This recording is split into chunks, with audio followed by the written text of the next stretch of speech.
À chaque fois que j'utilise une fonctionnalité ou que je signe, comme quoi j'ai lu accepter des conditions générales et que je clique sur OK et que je mets lu approuver et que je signe à l'encre fraîche sur un contrat, à chaque fois ces consentements auront des répercussions une fois ou l'autre dans le futur et nos consentements actuels donneront les mécontentements de demain. Prendre de la hauteur et considérer que la temporalité n'est pas du tout la même entre nous et nos élites, ça c'est les deux clés à retenir. Passage. Je vous mets souvent en garde ici contre les pièges potentiels de tout ce qui est outils numériques, l'euro numérique, l'identité numérique, l'intelligence artificielle, les objets connectés. Je vous mets les liens en description de toutes ces vidéos. Aujourd'hui, j'aimerais aller un tout petit peu plus loin dans cette idée et vous passer une petite fiction que je vais vous commenter après. On voit ça dans un instant. Et je vous rappelle également la nouvelle tournée de la conférence atelier Retrouver liberté, autonomie et souveraineté qui se passera près de chez toi puisque je le fais en fonction des demandes.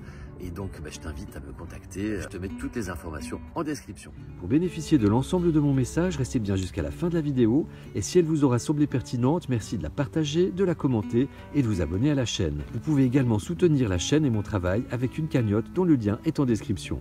Merci à tous pour votre soutien. Passage. Les outils numériques sont adulés par certains, critiqués au plus haut point par d'autres. Moi, j'ai envie de choisir la voie du milieu, c'est-à-dire de simplement utiliser le bon sens, à savoir que un outil peut être à la fois comme un couteau, un instrument pour faire une délicieuse soupe ou une arme. Et ça dépend uniquement de l'intention et comment on l'utilise. Les outils numériques, c'est exactement la même chose. Mais comme notre attention, et ça j'arrête pas de vous le dire aussi dans mes vidéos, est détournée en permanence à l'extérieur, eh bien ça nous fait passer à côté des vraies questions et des vrais problèmes. Et puis on s'engouffre avec beaucoup d'émotionnel sur toutes les nouveautés, on cède aux arguments pratiques, sécurité et on finit par ne plus voir les conséquences de nos actions. Et comprendre également qu'à chaque fois que j'utilise une fonctionnalité ou que je signe comme quoi j'ai lu accepter des conditions générales et que je clique sur OK et que je mets lu approuver et que je signe à l'encre fraîche sur un contrat, à chaque fois ces consentements auront des répercussions une fois ou l'autre dans le futur et nos consentements actuels donneront les mécontentements de demain. Je vais vous passer une petite fiction et on se retrouve juste après.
On voit dans cette fiction que ça ressemble beaucoup au crédit social qui se passe actuellement en Chine.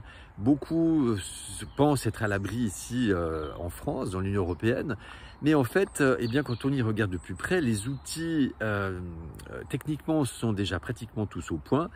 Et il manque simplement soit des petits bouts techniques pour les mettre à bien, ou des lois qui permettent de les autoriser et de les utiliser à grande échelle. Et ça, il n'y a pas grand-chose à faire pour que ces lois passent. On se sert à chaque fois d'arguments comme des attentats, des événements qui nécessiteront plus de sécurité, comme le blanchiment ou la fraude fiscale. Ce qui nous manque pour comprendre la situation, c'est d'avoir à la fois une vue d'ensemble et de comprendre que la temporalité qui est celle de nos élites n'est absolument pas la nôtre. En effet, quand on regarde dans notre vie, on a l'impression qu'une année, c'est beaucoup. Mais je vous rappelle qu'à l'échelle de l'univers, notre vie à nous n'est rien du tout. Que nous, à notre échelle, la vie d'un insecte qui parfois vit juste 24 heures, c'est rien du tout. Et en fait, eh bien, à chaque fois, à l'échelle de temps, la vie d'un insecte, 24 heures, pour lui, c'est énorme, une seconde. Alors que pour nous, une seconde, c'est rien du tout. Mais si je vous dis que ce que nous vivons à l'heure actuelle, Corona Circus inclus, n'est que l'épisode suivant de la Seconde Guerre mondiale, par exemple, vous pourriez être surpris. Mais en fait, non. C'est à peu près les mêmes qui sont derrière, enfin en tout cas les mêmes entités, avec les mêmes intentions. Mais c'est des personnages différents puisque l'époque a changé. Mais en fait, la finalité est exactement la même. Et en fait... l'idée, c'est d'à chaque fois de nous faire croire que nous sommes en démocratie, que les dictatures se passent à l'autre bout du monde. Si vous regardez dans les médias mainstream, on vous parle systématiquement de pays lointains, alors qu'en fait, quand vous regardez ici sous nos contrées, il y a une censure de plus en plus grande. On ne peut plus dire exactement ce qu'on veut. On peut être sous le coup de l'application en résidence simplement si on est considéré comme une menace par le gouvernement, etc., etc. Ça va très vite. Et si on était vraiment en démocratie, eh bien, on n'aurait pas du tout les mots fake news et complotisme, par exemple. Ces mots n'existeraient pas puisque chacun aurait la liberté d'expression. Donc, ce qui nous manque vraiment, c'est avoir une vue d'ensemble, de prendre de la hauteur, de même que si nous observions une cage de rats de laboratoire, eh bien, se dire que peut-être d'autres au-dessus de nous nous observent, nous, humanité, comment on se débrouille avec ce qu'on nous met sous les yeux, qui peut être à la fois des occasions de nous offusquer, de penser que c'est la fin du monde, la fin de notre vie, ou des occasions de nous réveiller et regarder, je prends souvent l'exemple du Corona Circus, comment des gens ont fait des choix différents alors que les conséquences étaient les mêmes. Et je vous invite d'ailleurs d'aller approcher ces gens, les questionner, savoir comment ils ont fait, quelles étaient leurs ressources avant de penser systématiquement vous n'avez pas le choix. Donc la temporalité qui n'est absolument pas la même, parce que je vous rappelle que si vous regardez, par exemple, quand il y a un projet de loi, entre le moment où un projet de loi, ballon d'essai, lancé dans le public, et le moment où la loi avec son décret d'application est votée, il se passe des fois des années, 5, 10, 15 ans. Bon, le temps s'est raccourci maintenant avec comment on appelle, les motivations sanitaires.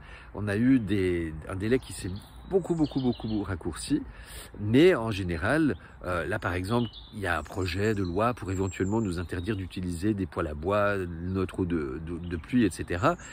Si ce projet arrive à son terme, eh bien ce sera peut-être dans plusieurs années, pas forcément demain. Voilà. Donc, prendre de la hauteur et considérer que la temporalité n'est pas du tout la même entre nous et nos élites. Ça, c'est les deux clés à retenir.